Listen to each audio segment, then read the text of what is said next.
একদিন বিশ্বনবী বললেন, যদিও আমি নবী, আমার উপর যদি কোনো হক থাকে বলো, আমি দিয়ে দেব।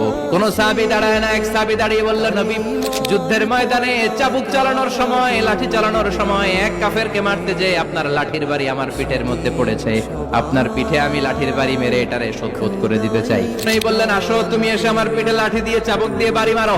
সাহাবী বলে, ও নবী, তখন দুর্ভিক্ষের সময়ের যুদ্ধ ছিল, আমাদের গায়ে জামা ছিল না, আপনি যদি যথা নিয়মে কেসাসটা আদায় করতে চান, আপনার জামাটা খুলেন, খালি পিঠের মধ্যে বাড়িটা মার। এবার ওমরে ফারুককে ধরে গে এদিকে আয় করে দেখাইতেছে। বিশ্বনবী বললেন, ওমর থামো, মারতে দাও। বিশ্বনবী উনার জুব্বাটা উপরের দিকে উঠালেন। ওই সাহাবী বিশ্বনবীকে পিছন দিক থেকে জড়িয়ে ধরে ওই মোহরে নবুয়তের মধ্যে চুমু দিয়ে ফেলেছে। সাহাবী বললেন, নবী গো, এই নাটক করার জন্য আপনি আমারে মাফ করে দিয়েন। অনেক দিনের সাধনা, জল্পনা কল্পনা, আপনার মোহরে নবুয়তে আমার ঠোঁটটা আমি লাগাবো।